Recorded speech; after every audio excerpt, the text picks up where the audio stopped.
Ինչպես արդեն հայտնել էինք, դերասանուհի Իննա Խոջամիրյանը որոշ ժամանակով փակել էր սոցիալական իր հարթակները։ Հարթակների վերականգնումից հետո նա հանդես է եկել նոր հրապարակմամբ ու գրել. «Մի խոսքով, օրերով ու ամիսներով էս գործին եմ։ Նոր տողից սիրահարվել եմ իմ աշխատանքին, կինոյին, սերիալին, էս ամեն ինչին։ Ֆիլմ ստեղծելը ֆենոմենալ սիրուն բան ա, սեր ա, պայքար, ցավ, խելագարություն։ Վիդեոն էլ միացնում եմ, ընկերակցում ա ու էնքան եմ տարվում, գրեթե միշտ կեսից մոռանում եմ, ապրում եմ սրանով եւ սենց եմ ապրում ես», գրել է նա։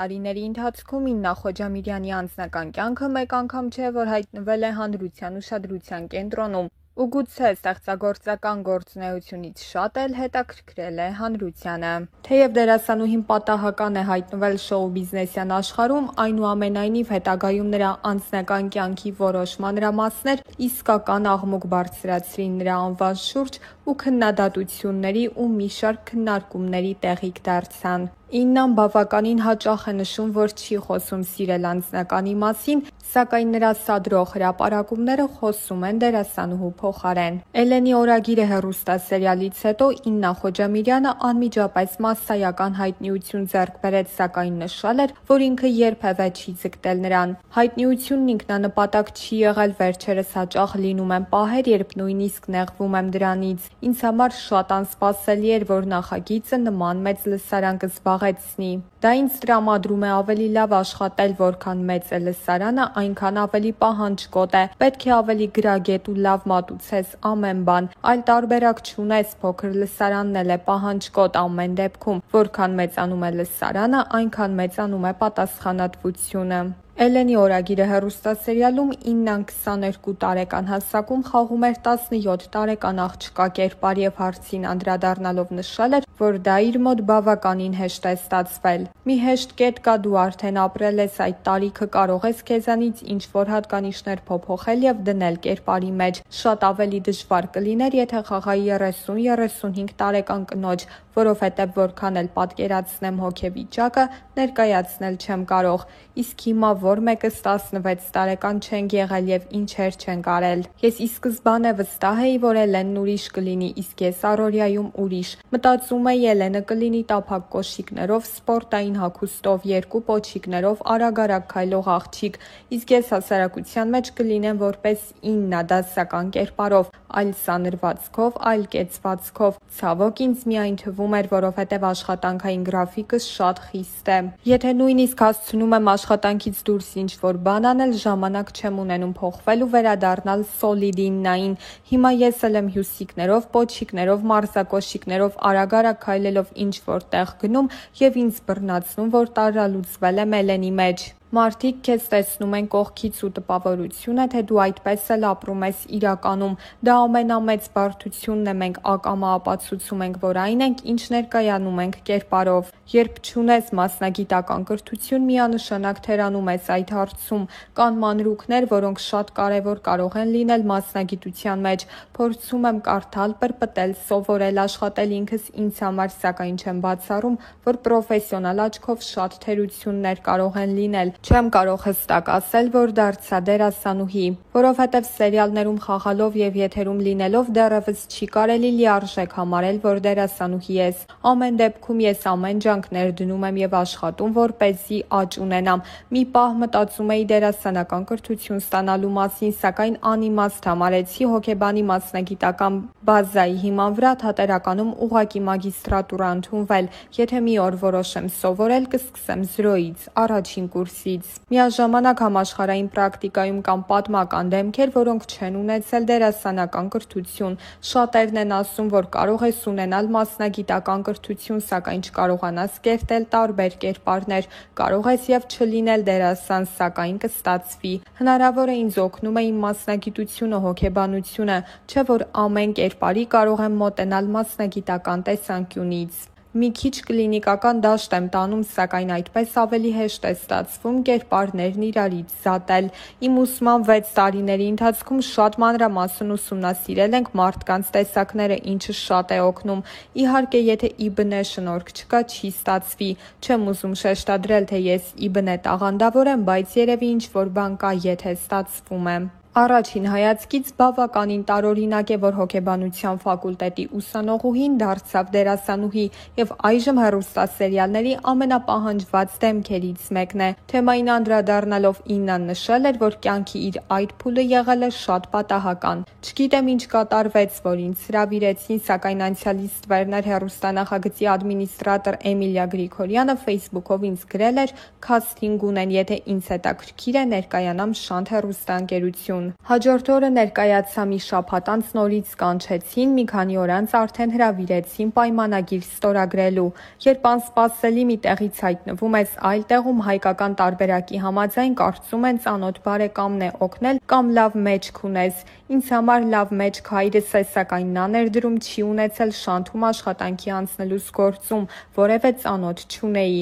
Առաջին խոշոր ծանոթս Շանթում մեր ռեժիսոր Մհեր Խաչատրյանն էր, սակայն նրա հետ մտերմացա աշխատանքի անցնելուցս 3-4 ամիս անց։ Ռիսկի գնալու մտավախությունը մեծապես պայմանավորված էր տարիքով։ Կա տարիք, երբ չես հասկանում անելիքներիդ հետևանքը, կամ մի տարիք, երբ չես հասկանում սխալ ես անում, թե ճիշտ։ Շանթում հայտնվեցի անցումային տարիքում, 18 տարեկան էի։ Ռիսկի գործոնը որոշ չափով հասկանում էի, սակայն չեմ կարող վստահ ասել, որ լիարժեք գիտակցում էի հետևանքները։ Վրիպումներ եղել են եւ դերասանական առումով, եւ աշխատանքային։ Շատ շնորհակալ եմ այն բացառիկ մարդկանց, ովքեր հիմա իմ ընկերներն են, որ ամեն կերպ փորձել են ինձ օգնել, աջակցել ու սովորեցնել։ Իննայի ընտանիքում դերասաններ ու արվեստագետներ չեն եղել, սակայն դերասանուհին նշել էր, որ իր տաղանդի մեջ գուցե կա ժառանգական պայմանավորվածությունը։ Արվեստագետներ չունենք, դերասաններ առավել ևս, ընտանիքիս անդամների ու հարազատներիս մեծ մասը խորացած են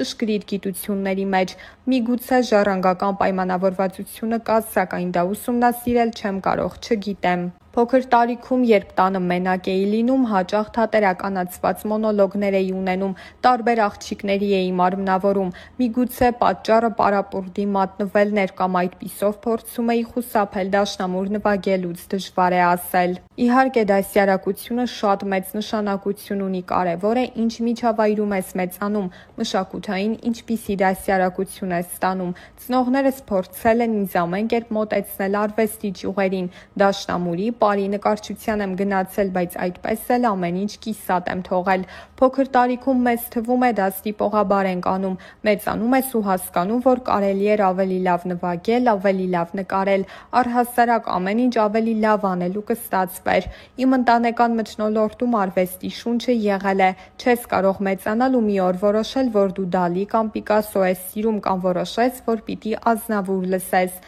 Քույրերս ինձանից մեծ են 9 տարի եւ ավելի, իրենք ինձ սովորեցրել են, որ պետք է լսել Ազնավուր, Ֆորշ, Լիլիթ Պիպոյան ու Կոմիտաս։ Հիմա այդպես ենք մեծացնում զարմուհիներիս։ Հայտնիությունը ինչ-որ պահին էր խուժում է անձնական տարածք։ Յուրաքանչյուր քայլ սկսած նրանից, թե սրճարանում ինչպես եւ ում հետ կնստես, վերջացրած ինչ-որ լուսանկար կամ գրառում հրապարակելով, դառնում է քննարկումների մեծ առիթ։ Իննան նշել էր, որ այդ առումով ինքը հաճախ է հասարակությունից առանձնանալու ցանկություն ունենում։ Կարելի է բաժանել ուղիղ 50-50%-ի։ 50% դեպքերում շատ հաճելի է, երբ դու հայտնի ես, քեզ ճանաչում են, սիրում են, քեզ գնահատված ես զգում։ Մյուս 50%-ում նման դեպքերը կարող են անհանգստացնել ու դիսկոմֆորտ առաջացնել։ Մարդ ես, երբեմն ուզում ես մենակ լինել, ինչ-որ սրճարանում մենակ նստել։ Շատ դեպքեր են եղել, երբ մոտեցել են, հաշիվ են փակել եւ այլն։ Վերջ, օրը ստացվեց, որովհետև դու իսկապես փորձում էիր մենակ մնալ։ Հասարակական միջավայրում այսպես թե այնպես չես կարող մենակ լինել, սակայն այս դեպքում հայտնիությունը մի քիչ ավելի է խանգարում։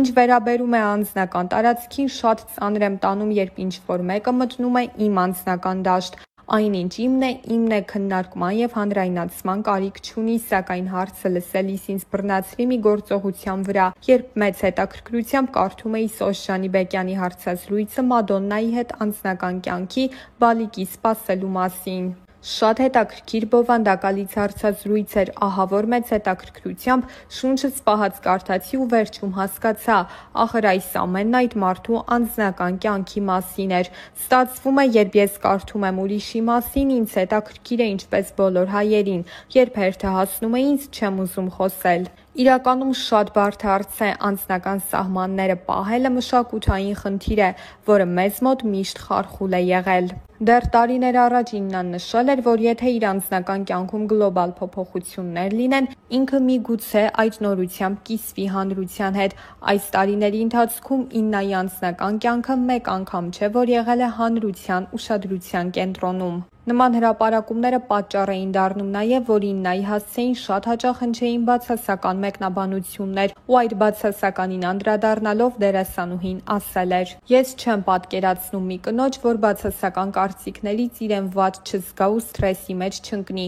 Տղամարդիկ էմոցիաների առումով ավելի սառն են, սակայն այդպիսի կին կարծում եմ չկա, որ ծանր չտանի անգամ թեթև բացասական կարծիքը, որքան էլ սթրեսակայուն, հավասարակշռված ու կայացած լինի։ Շատ է պատահել, երբ կարդացել եմ բացասական կարծիքներ, ծանր եմ տարել, մտածել եմ։ Սակայն դրանք բացառապես կոնստրուկտիվ բնույթ ունեն, նույնիսկ անհրաժեշտ են, որովհետև երբ քո մասին միայն դրականն ես լսում, սկսում ես ինքնահաստատվել դրա վրա, բացասականն անհրաժեշտ է, որպեսզի կարողանաս քեզ բալանսի վրա պահել և քեզ հանկարծ չքաշի դեպի աստղայինը։ Ես չեմ ճանաչում մի մարդու, ով թերարժեք չէ, մենք բոլորս տառապում ենք թերարժեքությամբ։ Եթե կա մեկը, ով թերարժեքություն չունի, դա ևս հիվանդություն է։ Թերարժեքությունն էլ կոնստրուկտիվ բնույթ ունի, որպեսզի փոփոխություններ անես։ Սա շատ նուրբ հարց է, թե արդյոք թերարժեք լինելն օգնում է, թե խանգարում։ Ինձ մոտ այդ սահմանն առավել քան նուրբ է։ Ինչու՞ չէ, կոմպլեքսներ էլ ունեմ, եղել են թերարժեքության զգացումներ, որ վերածվել են կոմպլեքսի, որը կարող ես փոփոխել միայն վերաբերմունքի փոփոխությամբ։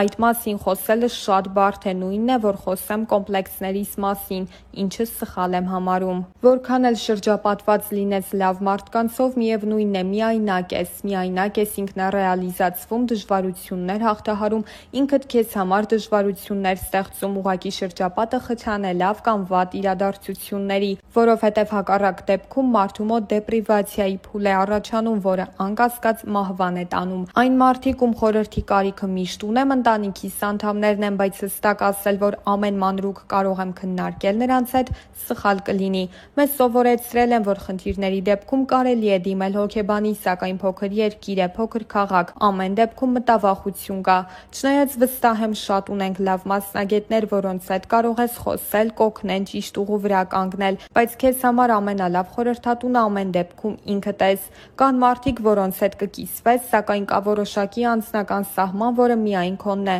որքան էլ ուզես դուրս հանել, չես կարող։ Նույնիսկ եզակի ընտրված մարդկանց մոտ մինչև վերջ բաց լինել հնարավոր չէ։ Ես չափազանց ինտրովերտ եմ, իհարկե, եթե էմոցիաներս հասնեն կոկորդիս, կշփվեմ նաև հոգուս խորքից, բայց այդպես հազվադեպ է լինում, նշել էր դերասանուհին։